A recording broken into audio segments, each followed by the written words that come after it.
Welcome to the Painter Marketing Mastermind podcast, a show created to help painting company owners build a thriving painting business that does well over $1 million in annual revenue. I'm your host, Brandon Pierpont, founder of Painter Marketing Pros and creator of the popular PCA educational series, Learn, Do, Grow, Marketing for Painters.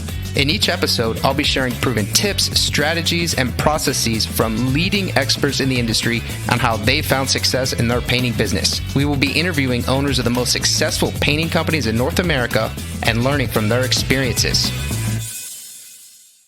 On this episode of the Painter Marketing Mastermind podcast, we host guest Tony Busnardo. Tony is the co-founder and co-owner of Old World Painting, a high-end residential painting company based in Breckenridge, Colorado, that currently does $2.5 million in annual revenue. Tony and his business partner, Kent, have taken a unique approach to their painting company, focusing first and foremost on their friendship and always prioritizing that. Tony discusses the benefits of growing a company with a good friend and how they have been able to find success in that manner.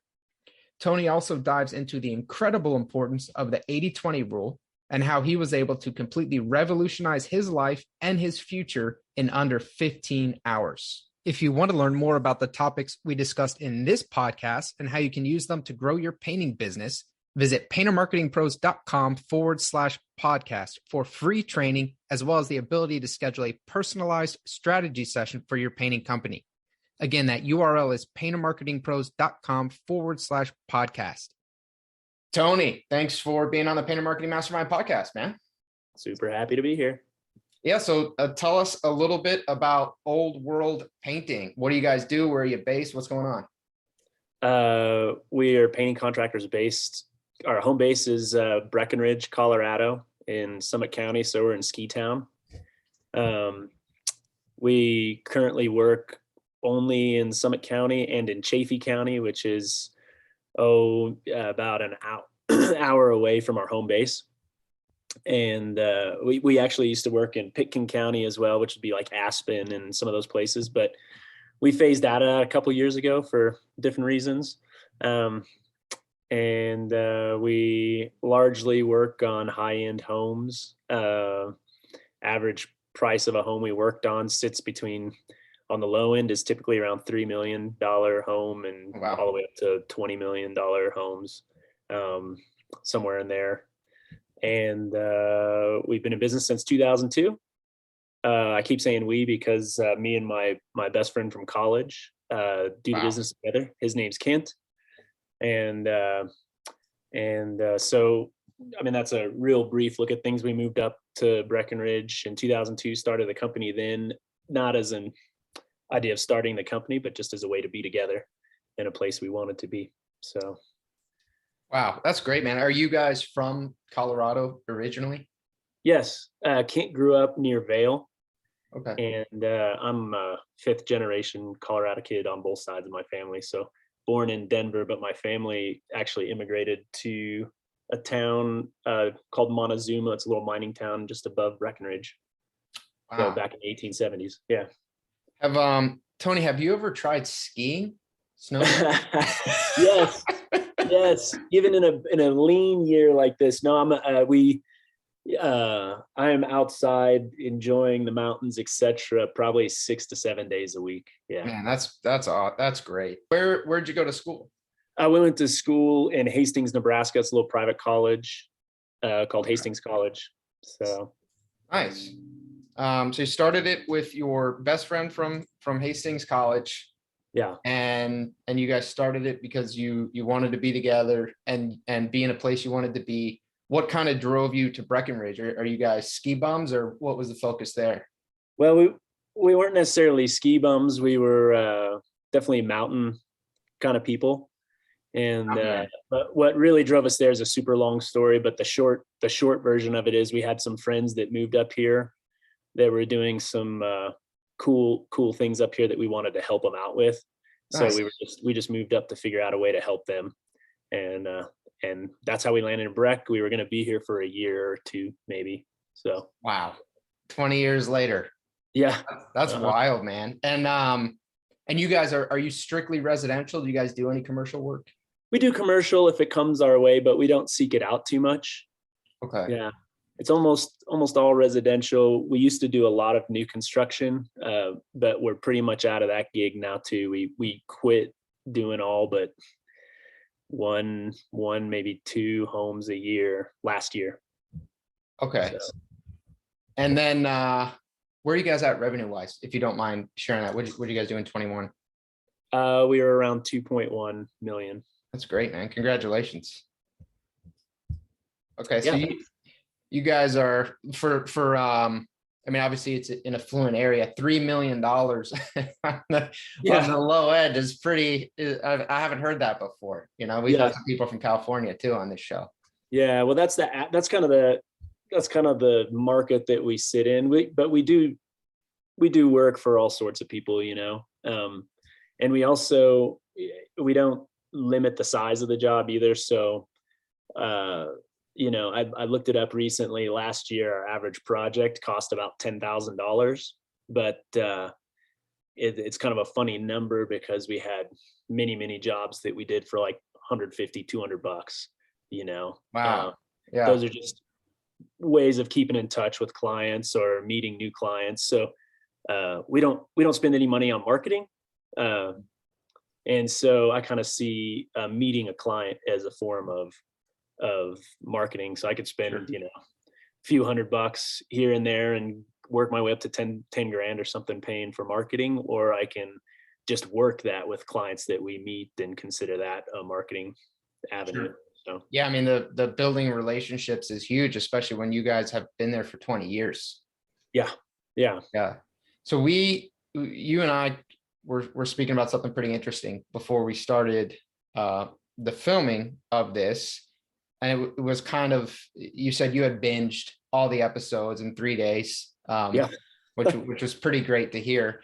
But you said that you think that you're kind of coming at this, or you've been coming at this from a little bit of a different angle from most of the other guests that we've had on the show. Can you sort of speak to that? Sure. We, like I said, we're best friends from college, and really wanted to figure out a way to do life together, and wanted to do it in a place that we thought was cool, you know? And so that's why we started the business. We didn't really start, money's never been a big priority for either of us. So we didn't really start in the way of thinking, like, we never had goals like in 3 years and 5 years. It was just like, well, we could keep the lights on if we do this. We both grew up painting. My dad was a painter and Kent grew up painting in Vail. And so it was a way to be together. And so I think one of your guests, I can't remember which, said something about, you know, where you start is where you'll finish. And that's something that I've like firmly believed. So we started with a friendship, and that's kind of been what's driven the thing all the way through. So when we started needing employees, we didn't hire employees to make more money or anything like that at the time. It was to kind of like further on friendship and goodness between people who could be with us. So we really tried to just create a culture of camaraderie.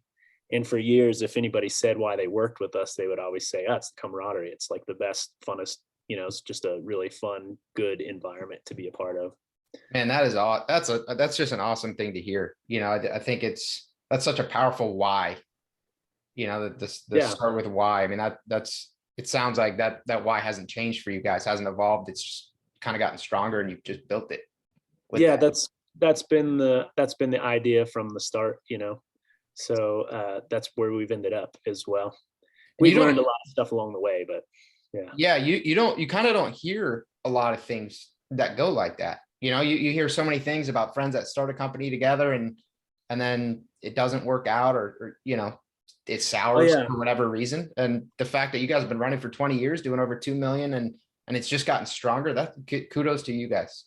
Hey, thanks. You know, I think it's one of those things. Most folks that go into business, right or wrong, they go in thinking this is how they're going to make a good amount of money. This is how they're going to make things work, you know? Right. Nothing wrong with that. But when we came in with a different perspective, then we've hit bumps in the road and difficult things, but it was like money it's just not something that'll get in the way. So we actually get hired quite a bit by people because we're we've been partners for so long, because they think, oh, this must be some kind of cool thing. How have you guys been able to make it? A lot of times people say like, I've had 3 partners and it's never worked out, Right. But they've started out with that. Then when the bumps come in the road, I think it's a lot harder if you start out thinking we're creating a business as opposed to we're creating a friendship. So, because if you're creating the friendship, then that's the thing that you'll value the most, Yeah, So, man. Yeah. You kind of have your list of priorities, and the friendship will take precedent when things yeah. happen. Can you speak to, and I know we were planning on having Kent on this show, and maybe we'll do it again when he's back, but can you kind of speak to maybe 1 or 2 of the bumps you guys did encounter and how you guys worked through it? Sure. Let's see. Well, a big one back in 2007, 2008, something like that. We were part of a construction of a 10,000 square foot, like really high end home. One of your smaller projects. It's probably only like a $5 million house. Yeah, cool. Like a whole Oregonian forest was inside that house. It's like, wow, it's amazing. And we used a new product. I mean, this could speak to all sorts of stuff that we learned, but we were using a newer product as a clear coat on all the lacquer work.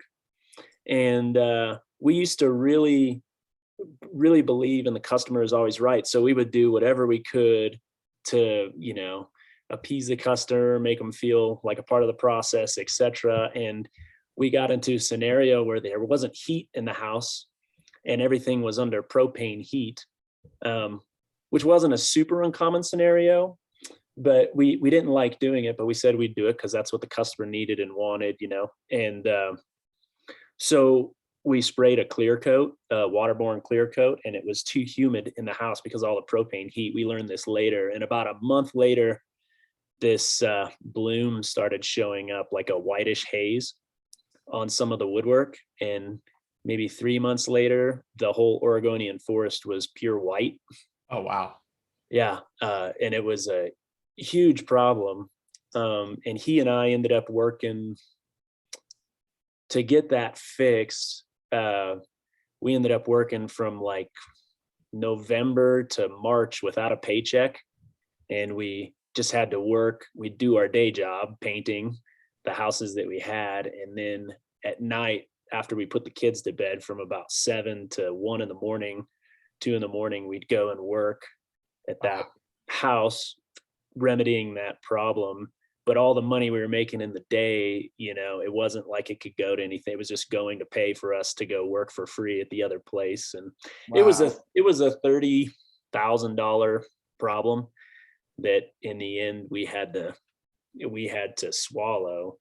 But we could roll with it and turn on some Led Zeppelin and and have a good time at 1 in the morning fixing this guy's house. So that's one example of something that we were able to get through without it really wasn't that big a deal in the end for us. So yeah, good for you guys, man. It sounds like you guys are able to maintain perspective, because for a lot of people that obviously one of the questions that we ask guests a lot of times is what has been your biggest customer blunder?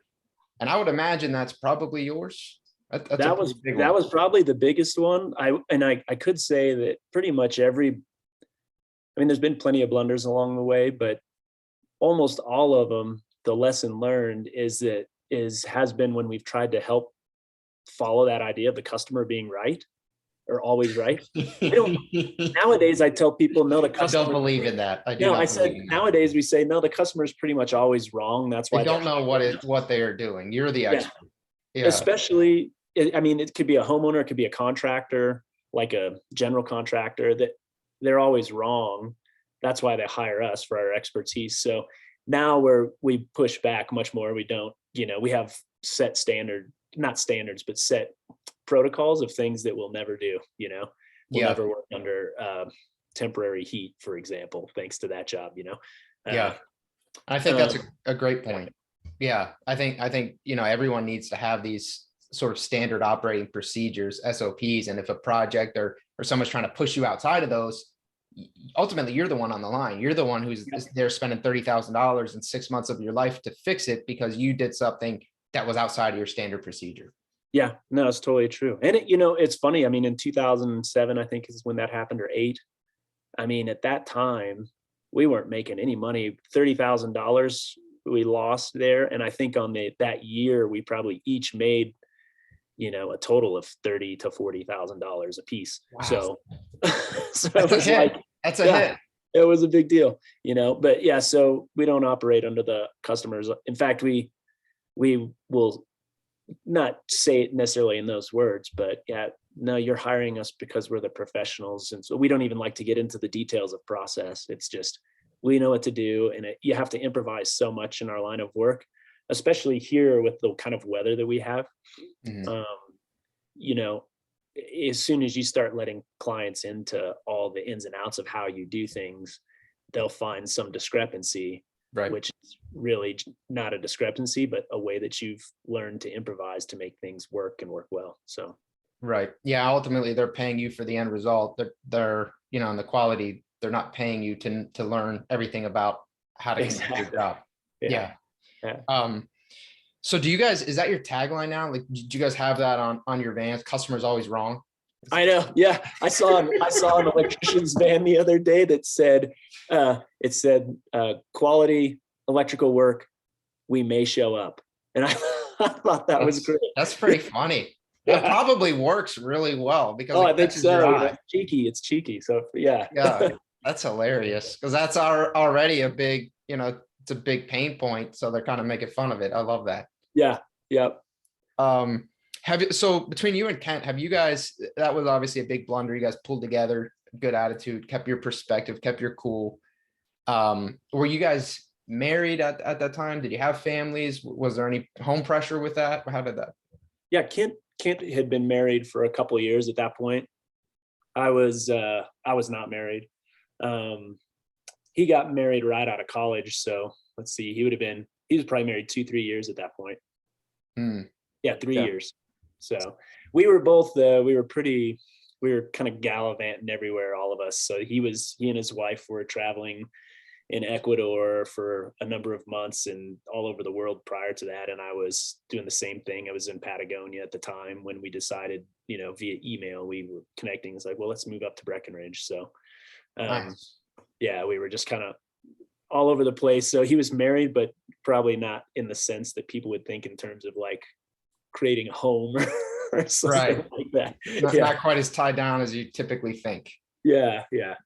Yeah. Good for you guys. Now, have you and Kent ever had a disagreement, between yourselves on you thought one thing should happen or you guys should take the business one direction, he thought something else, and how did you handle that if you have had a disagreement? I mean, there's been plenty of disagreements along the way. Usually we just it's real important for us to be authentic and open and honest. So we usually can just talk through those.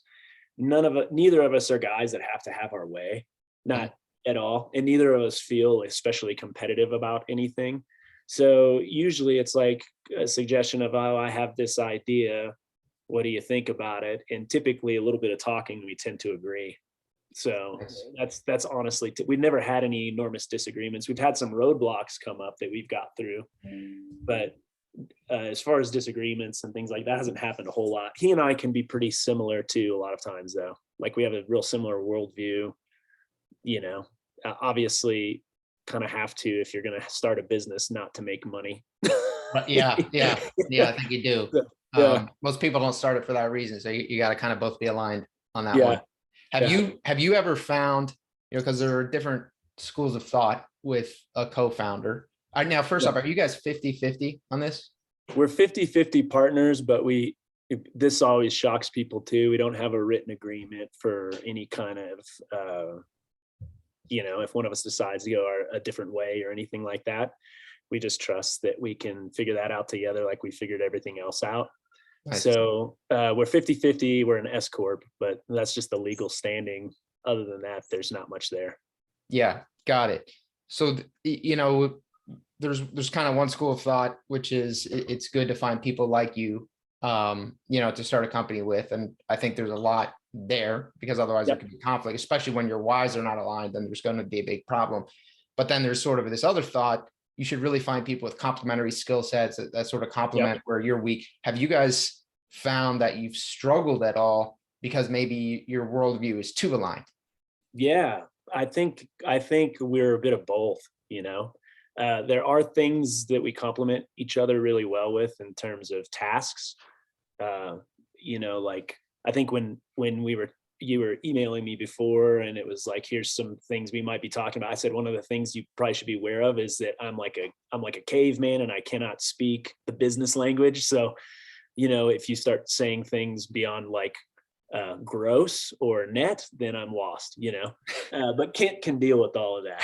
so, so we complement each other there in different ways. But where we probably got hurt is neither of us, because of our worldview and the way we pursued life, neither of us really gave business a single thought, literally, until, it was like thought. We just move our arms up and down with a paintbrush in our hand, Yeah.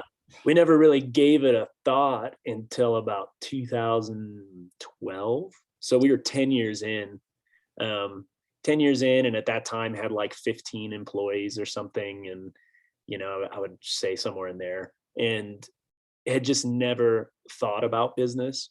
And when we started to, it became real apparent that like it just kind of solidified our personal opinions of ourselves, that we're kind of cavemen morons and we should have been thinking about a few things earlier. Man, that's really funny. So you kind of woke up one day and thought, oh, we have 15 employees. We don't really know what we're doing, sort of. Is that kind Yeah, of what no, happened? it was totally that, because 2008, the market, housing market, everything kind of imploded.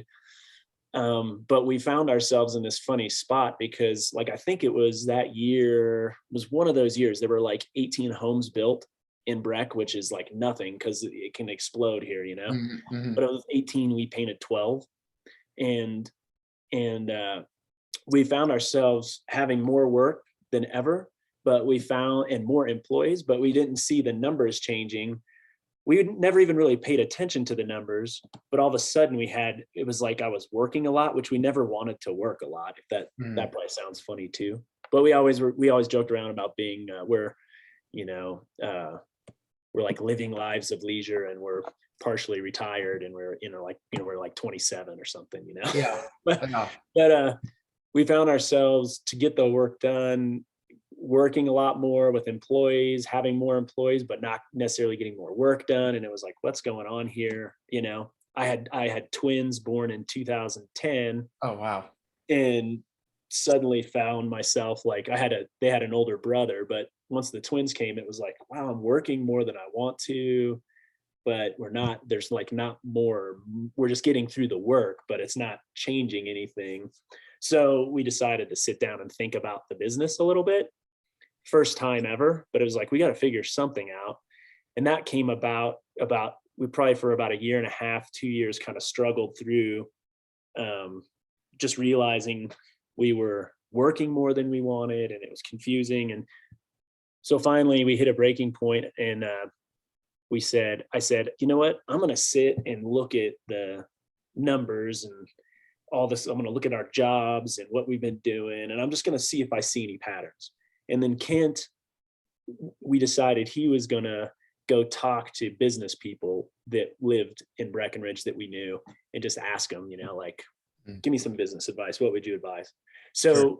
We had these two different tasks, and it was really funny because I sat down and I looked at the different kinds of jobs we did, and I discovered that there was one kind of job, namely exterior repaints at the time, like restains or repaints. We did, we made way better money on those. And it was funny because we also had a lot more fun on those. They were the funnest jobs to do. We made a lot better money. And then we had like the new construction and some other jobs like that like we hated doing, but they were the biggest volume of our work by far. But they hardly made any margins. And And I kind of noticed that. And so I wrote that down. And then Kent goes and talks to these business guys, and he talked to everybody, and there was that we could think of. And there was one guy that said, there's only one rule you need to know. I can tell you all sorts of books to read, et cetera, but really the one rule you got to know is the 80-20 rule, is what he tells Pareto's Kent. principle. Yep. Yeah. So then we sit down together, and I had emailed Kent this finding, that I had found. And he's like, you're not going to believe this, but you like reinvented the wheel. And I was like, what do you mean? And he's like, well, I did the numbers on these jobs that you showed me. And he's like, 80% of our volume was new construction and these jobs that don't contribute to our margins in any healthy way. And 20% of our volume is this stuff that creates 80% or more of our profit. And he's like, it's the 80-20 rule. And then he tells me about it. And it was like, so then we got to make fun of ourselves a bunch, and then from that point on, it became, well, how can we make our 20 our 80? How could we flip-flop how we're doing that? So we made that's when we first thought about the business, and that completely changed. I think in 2012, we were probably grossing around $300,000. It was not a lot, and ever since then, we haven't tried to grow. We've just tried to focus on the 80. And in focusing on the 80, I think probably our smallest growth year was maybe 20%, Wow. Since then it's exploded because we just focused on that. So that was a huge lesson. And it came years late, because back to your original question, it came years late because we were too similar when it came to thinking about business stuff. Really interesting. That's really interesting. So you guys, you started this company, really focused on the why, the friendship, and maybe didn't think quite enough about some of your numbers. Mm-hmm. And then just from figuring out your numbers, and I want to not kind of ignore the fact that you also enjoyed that work, because that's important. You guys enjoyed it more, but just focusing on the numbers, not working any harder, just working smarter and understanding your business better. You guys were able, from what took you 10 years to go from 0 to 300,000, in the next 10 years, go from 300,000 to 2.1 million easily and comfortably, and have a better life. It was super easily. And it was really funny that 80-20 principle, I actually never ended up reading anything about it. Kent read a little bit about it, and he's like, here's the gist of it, and he kind of tells me naturally somehow 80% of what you naturally do ends up being stuff you don't enjoy and isn't helpful. And the 20% is. And so you try and find ways to make the 20 your 80, is how he put it. And he would read stuff where people applied this to their whole life, not just business. Yeah. But we just applied it to the business and was like, well, if repaints and restains are the 20 and we want to make it the 80, then how do we find more? And we just put a little thought into that. And once we put just a little thought into that, it didn't require any money of us, which I think is and we've always run the business super lean. Mm-hmm. So we didn't go out and do ad campaigns. We didn't do anything like that. It was just a matter of how do we focus on this other stuff, and changed everything. Yeah. I think, we obviously interact with painting contractors across the country. And one of the themes we run into is this idea that they're kind of feel like they're in a hamster wheel, they're really busy, but they're not, they're not living the life that they signed up for. You start your own company, and I know you guys started with the focus on friendship, not money first, but you also wanted to have, you joke, kind of a semi-retirement, a life of leisure. I mean, I think almost everybody wants to have that financial freedom, that security. Nobody wants to feel trapped in their business. And you were trapped, sort of, you guys were working so much, you weren't seeing the results, and you had to take the time, focus on, rather than in your business, understand your business better, made a pivot, and you freed yourself. It's totally true. What was funny is, we had a year and a half, 2 years where I still wasn't working full time, but I can't work full time, man. I'm just not built for it. When I do work, like when I was a painter, I used to freak out my employees because I worked so fast and so hard, and I was like running up and down ladders, and they would always think wrong, but it was just like, I have a lot of energy, Yeah.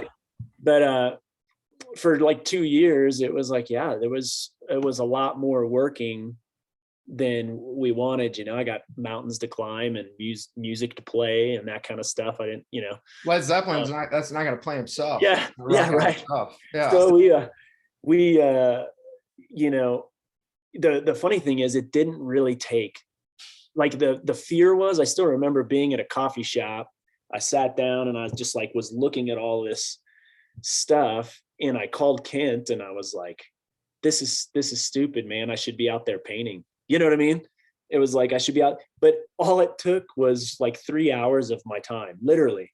Wow. It was no time. It was just like, it took 3 hours of my time. And then, Kent was like, no, you have to do this, you have to do it. And I did it. And then we find out that, we like invent the wheel again. And then it took like 30 minutes of my time to come up with a plan.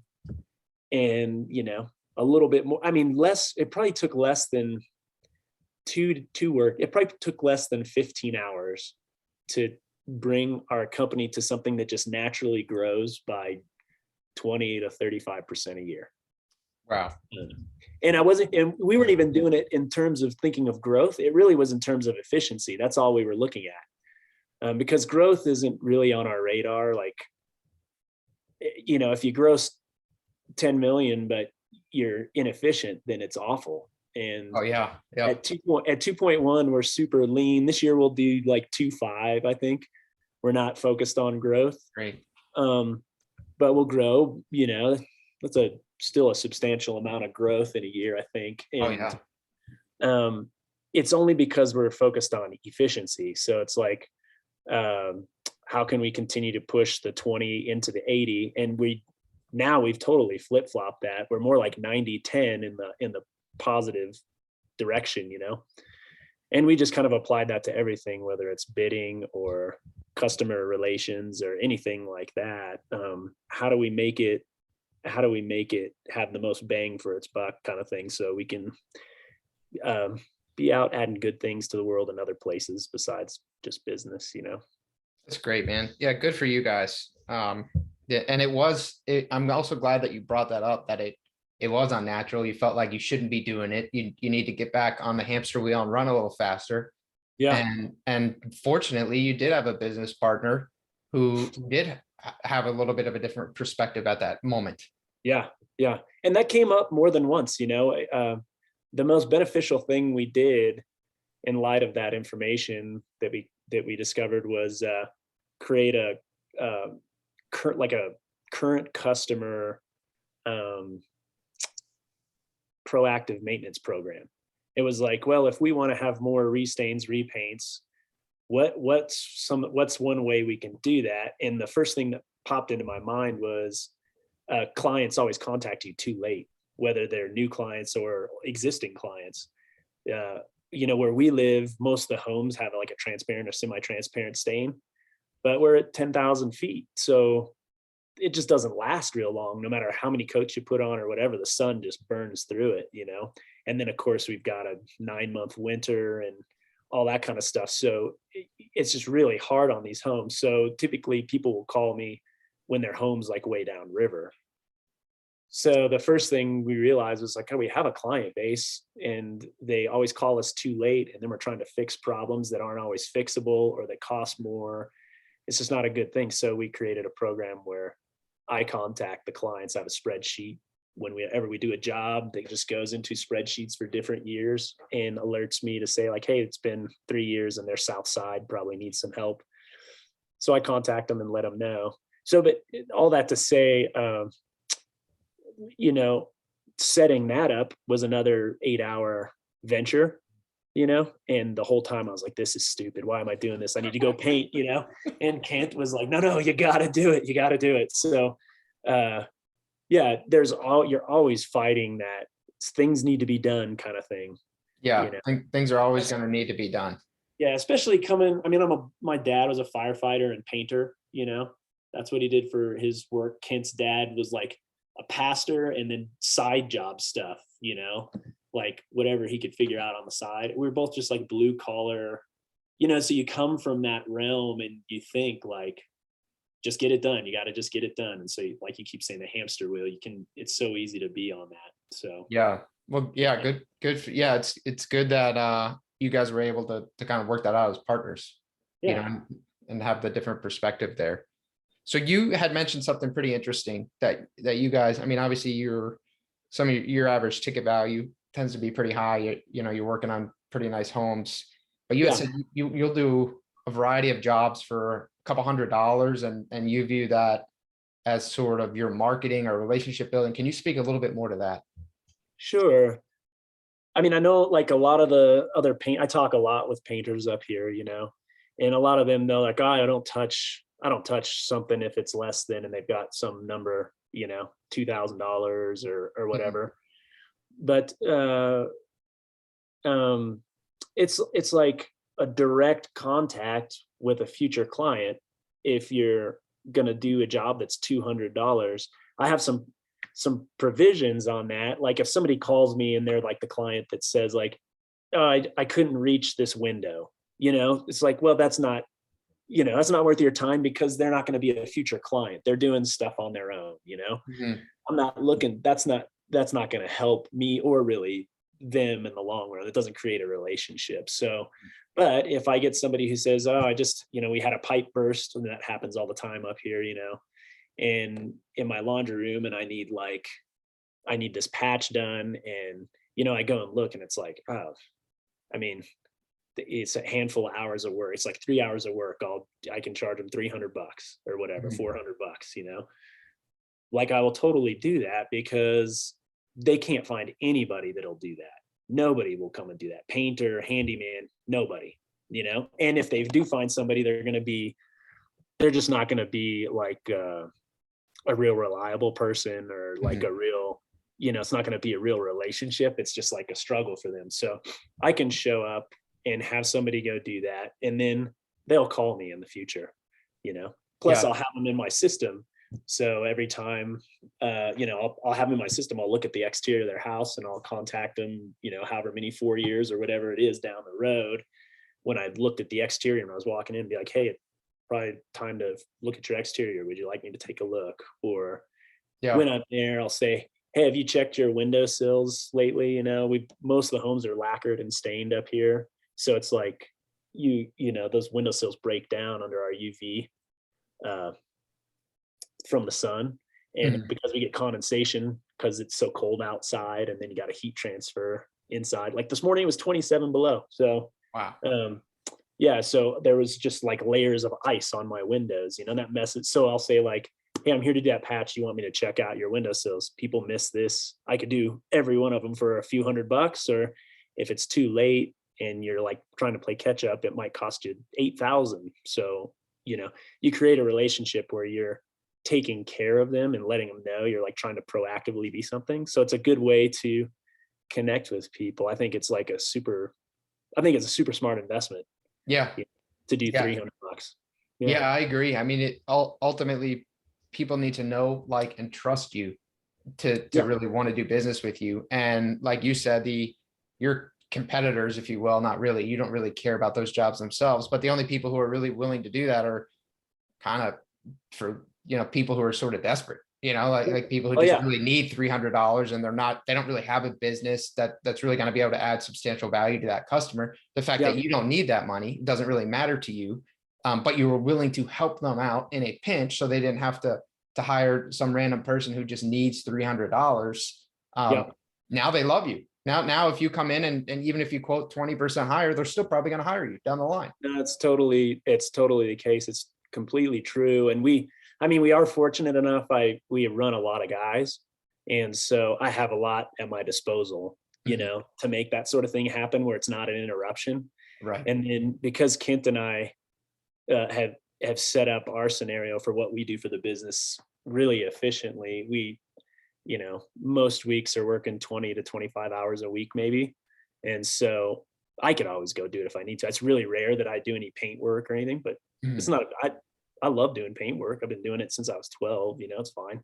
Yes. So I could go do that. I make the connection. I meet the client. It's a great deal, and it creates that relationship. And it also pushes to, like, when I look at our quote, like when we do quotes for people, I just sat down and looked, and last year we won 60% of the quotes that we did. Wow, that's great. But that was actually a lower percentage than normal.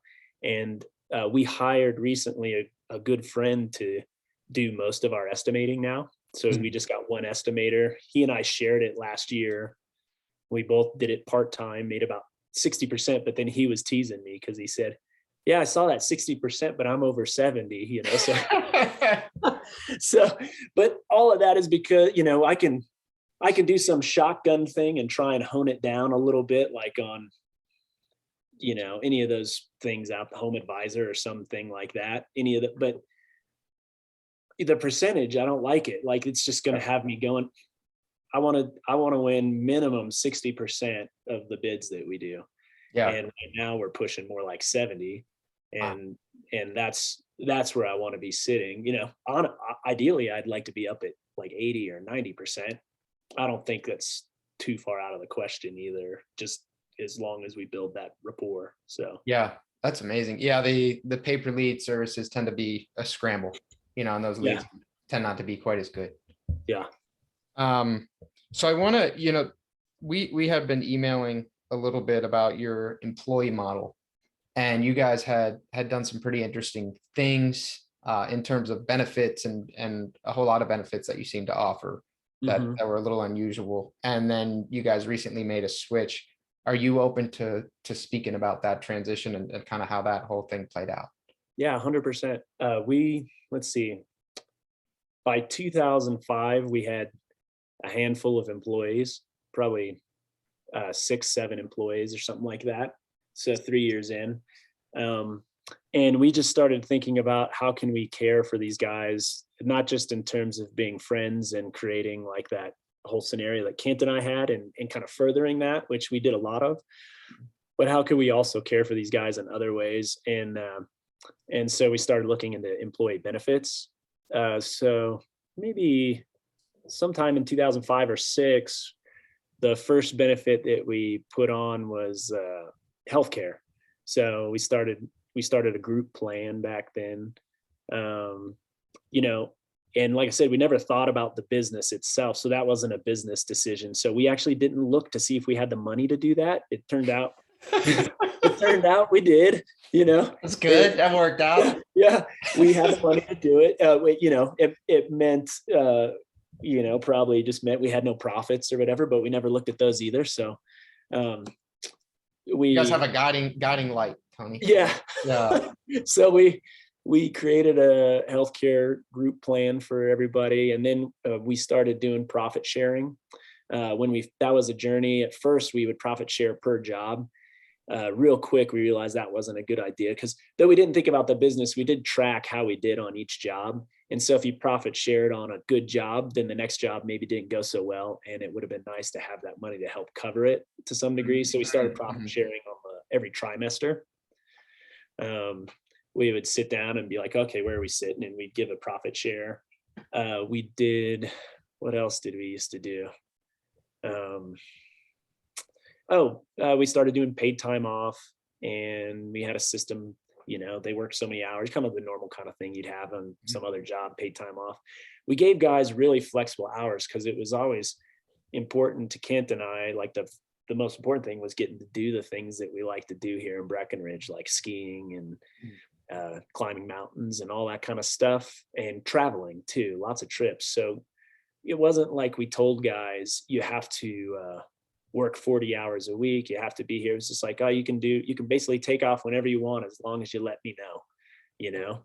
And I mean, once I told one guy on one powder day, it's like, yeah, it's not going to happen today, we got to get this done.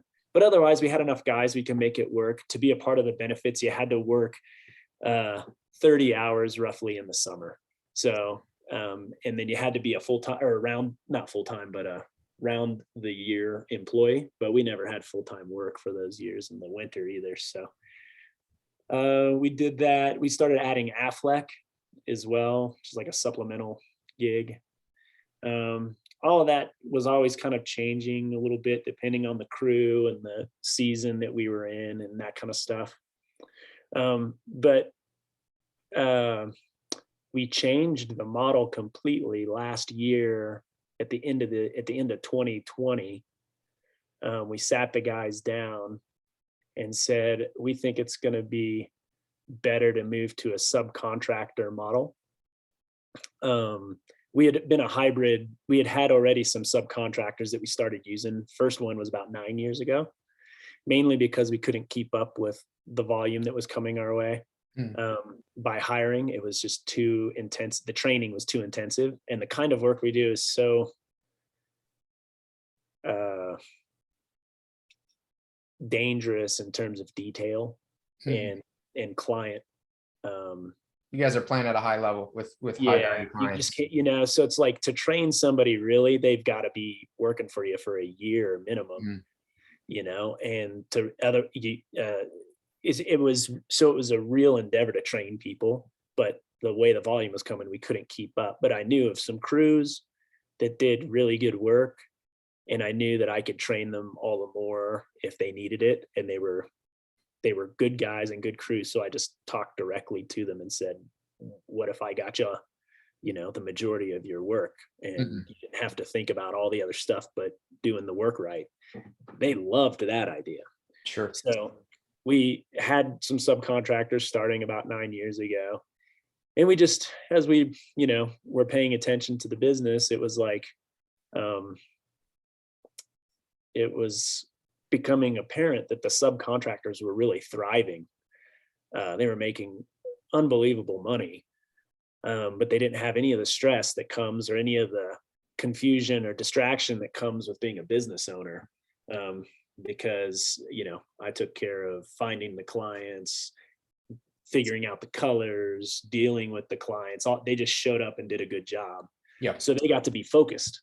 Right. And when they were focused like that, it was like a whole new game for subcontractors. So we had started flirting with the idea, maybe this would be a better way for our guys too, to just tell them, hey, why don't you create your own business? You can have employees if you want. You can create a business with some of the guys who are part of the crew, which some of the guys said they went into business together. Nice. Other guys just wanted to be crews of one. But they all loved the idea. And so we said, we're going to try it out this year. If it doesn't work, we can always just come back to what we were doing. But so total subcontractor model now, the crews that were employees for us, they would never go back now. And part of that too is because of the kind of people probably that end up here. It's like, outdoors, super independent, like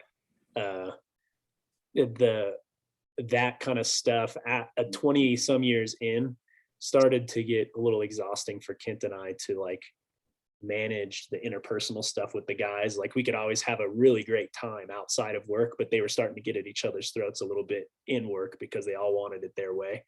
Right. So switching to the subcontractor model turned out to be a really great thing for everybody. Get less on my mind about being a mom to everybody. Yeah. Yeah. And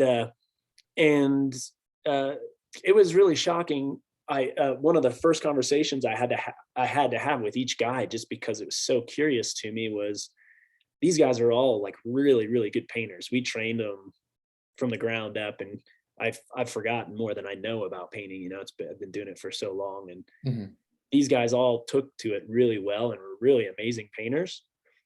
And they would do good to make a good profit turn, when they were employees. But as soon as they were subcontractors, they literally were 40% faster and that much more detailed. Just they were, you think it was that they were further motivated, or what do you think? Yeah, well, one is they weren't paid by the hour anymore.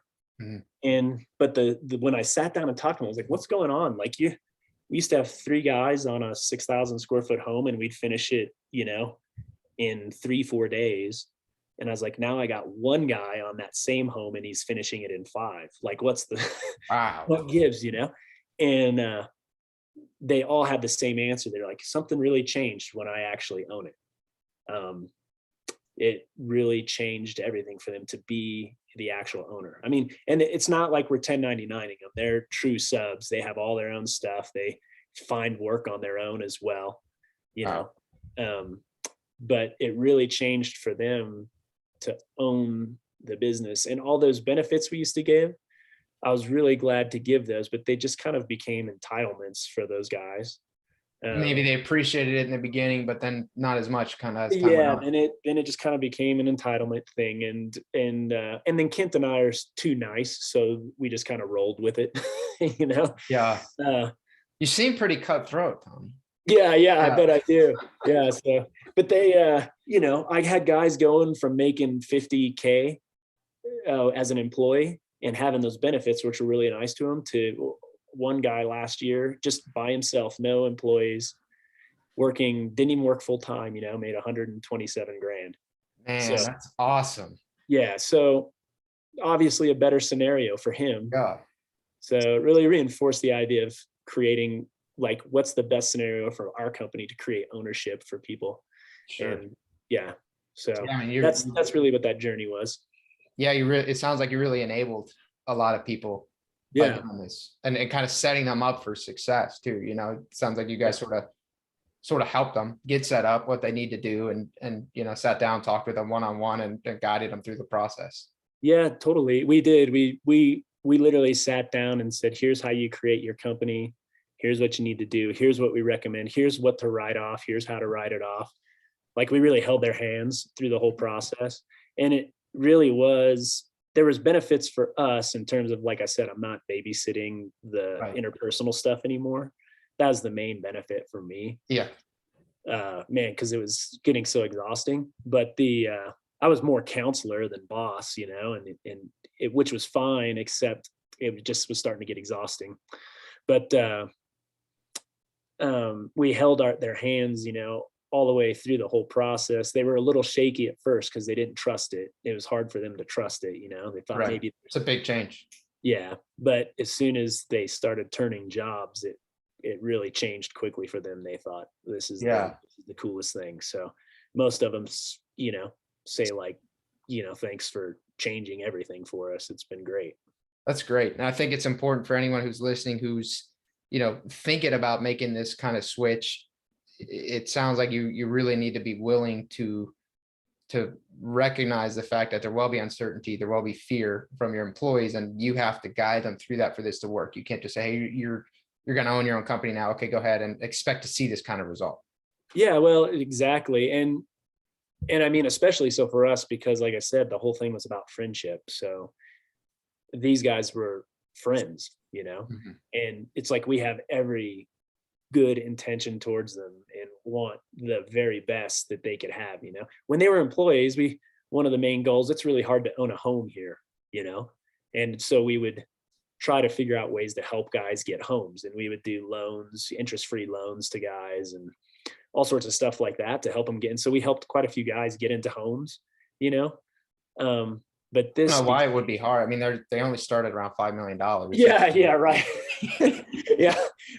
Well, fortunately there's some stuff called deed restriction here that's like for local living that makes it possible to get into something. Sometimes that's pretty tough, but you know, a deed restricted home is still like $700,000, so it's fun. But having said that, like, this turned out to be an even better way than an interest-free loan to help them get into homes. It's just, we figured out a way to help them have more earning power, you know, which really just had to do with them owning it. So yeah, scary for people to make the change. And then the other thing too is, you know, a lot of other painters up here, they use like a subcontractor model, but they're not really subcontractors. Just 1099. They're just 1099ing. That's a very different scenario, and not something I'd recommend at all. I mean, being illegal. So. You're that. Yeah, it's a lot of people roll that dice, but you, I mean, you care. You know, I think that's kind of what I'm taking away is you care, and so you go sort of outside of what most people would consider the scope of your job or your responsibility, you're willing to go outside of that. And I think it's, you know, the universe, or however you perceive that, is sort of coming back and paying you back. Yeah, I think so. It's just trusting that, I mean, we're really focused on trying to add good things all around us, and trusting that goodness is being given to us even when we don't know it, and trusting that even if something scary or difficult, that there's good things there. So yeah, that's definitely part of the gig for us. Yeah, this is great, man. So you know, you guys have, you said negative 27 degrees, 9-month winter. Obviously, you know, there's a reason that you guys are kind of one of the ski capitals of the world, basically. Yeah. Do you have any advice on how to combat winter slow season?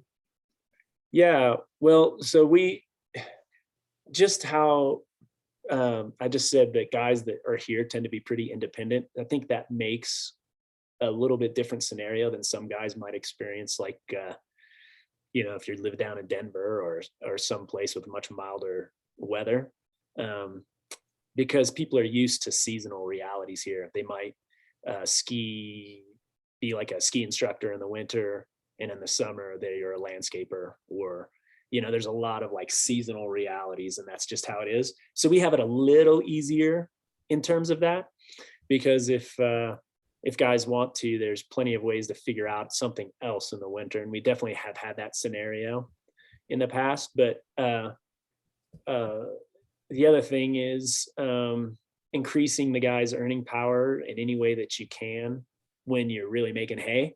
So, you know, I said that guy made 120 some grand last year, but he worked part-time, and he probably had 2 months where he didn't work much at all combined in the winter last year.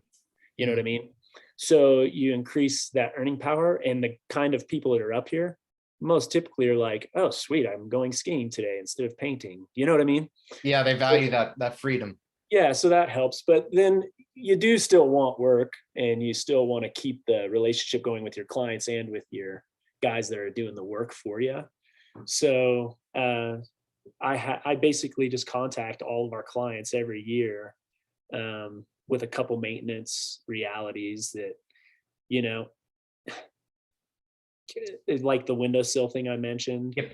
Or like, you know, a lot of these homes up here have enormous trusses and beams everywhere in the house. And when a home is built, those beams shrink over the next couple of years because our climate's so dry. Mm-hmm. So they tear away from the drywall. So then you end up with gaps. Sometimes it could be a ½ inch big or whatever. So I have some form letters that I've created that I send out. I tweak them a little bit every year, but we have a client list of over 600 clients. And I send a note to them saying, hey, have you looked at your windowsills lately? Here's what they look like if they're starting to break down, you know, and I let them know how important we think a proactive approach is to things. So, you know, it serves kind of two purposes. It helps drum up some work in the winter, and then it also keeps us in touch with our clients. So usually I put on either some kind of discount, say like if you have us do this between November and the end of April, then I'll knock off 10%, or I'll say something like, if you have us do this, then we'll paint, you know, one wall in the summer on an exterior project for free, or you know what I mean? Just like something to incentivize them.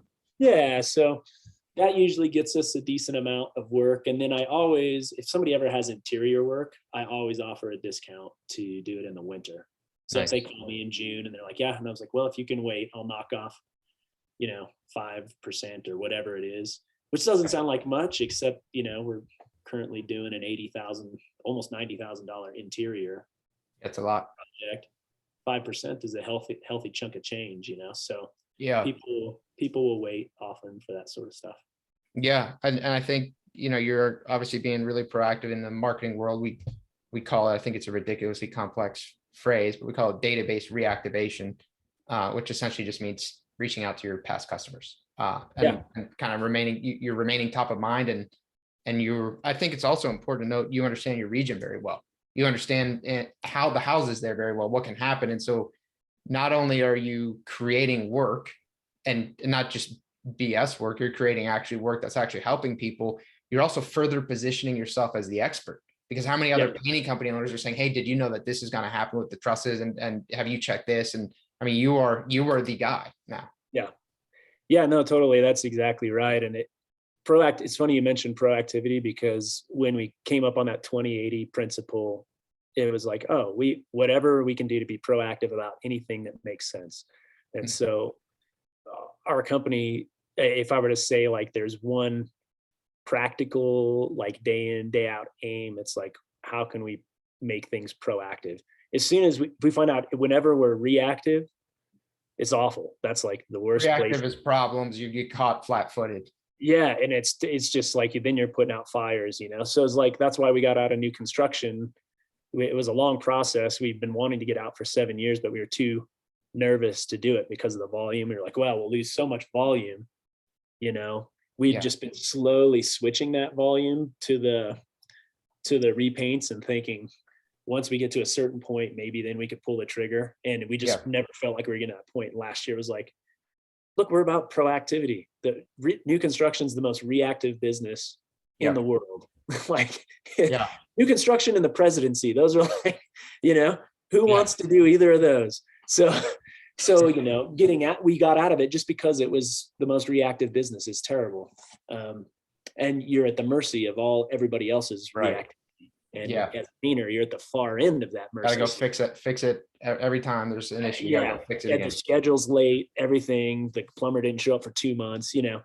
Reactive is awful business. So so at any rate, all of that contacting with clients, everything that we try to pursue on a practical basis is what can we do that's proactive. And that one of the biggest ones that really could change, I think, anybody's business is just having a true relationship with your clients where you're, I don't like the idea of newsletters or like a monthly something or other, because that's just like, it's too commercial. It just feels like you're just putting your face there. Not personalized. But it's like, hey, I know that this can be a problem with your house, your windowsills, and I know that I can fix it proactively for $400. Yeah. Or I know that you could wait till it's way gone. And I've had I had a guy and it was $10,000, like 7 years earlier, he could have paid $400, but now he's paying $10,000. So it's like, I know the things that we can do that proactively will help you, and they'll also keep us front of mind for clients, in a relational way, as opposed to just like some form. Right. Not as transactional. Yeah. It kind of reminds me of the old Rolodex, people have the Rolodex. You're basically positioning yourself in every homeowner's Rolodex, for all these different kinds of needs. It's funny how it takes no time too. It really doesn't. Like I'll sit down, I have 600 some clients. I'll sit down, and some of them we've been working with for 20 years. And, some of them are friends. Some of them at the very least are close acquaintances and things like that. So I'm not going to send them like the same kind of, I'm going to send them like a personal thing. How's your dog? How's this? Yeah. It just doesn't take that much time though.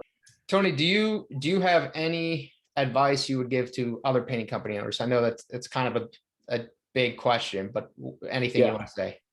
Yeah. Think of any way you can to be proactive about contacting your clients.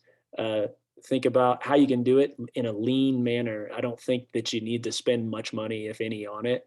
It's more just spending a little brain energy and a little time, and whatever you could do, be proactive too, in terms of how do you use your bids? How do you find your bids? How do you write your bids? Be proactive about how you maintain somebody's house.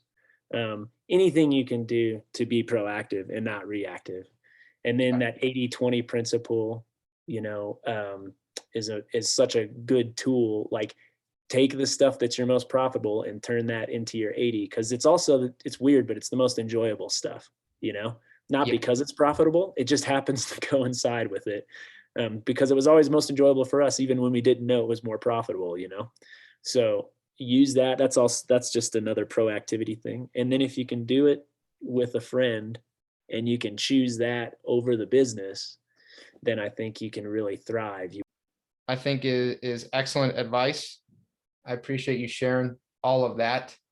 I think it definitely will give our listeners a lot to think about. You certainly have approached this from a different perspective, especially with the friend and the friend first, and your why is very powerful. So I do appreciate you sharing all that. Well, Tony, thank you so much, man, for coming on the show. You've definitely provided an extremely unique perspective, focusing on friendship first, the why, and all the other the ways that you've approached your business. Thank you for sharing all that. Yeah, it's been a lot of fun. Yeah, absolutely, man. I think our listeners are going to get a whole lot out of this, and we'd love to have you back, you and Kent, and I would definitely like to do a follow-up with you both. Oh, that would be great. Kent would love to be on it too. He just had the last minute go to another country. So yeah. Well, I'd like to touch on that too on the next one. Yeah, we'd be happy to. Yeah. All right. Well, thank you, Tony. All right. Take care. You too. If you want to learn more about the topics we discussed in this podcast and how you can use them to grow your painting business, visit paintermarketingpros.com/podcast for free training, as well as the ability to schedule a personalized strategy session for your painting company. Again, that URL is paintermarketingpros.com/podcast. Hey there, painting company owners. If you enjoyed today's episode, make sure you go ahead and hit that subscribe button. Give us your feedback. Let us know how we did. And also, if you're interested in taking your painting business to the next level, make sure you visit the Painter Marketing Pros website at paintermarketingpros.com to learn more about our services.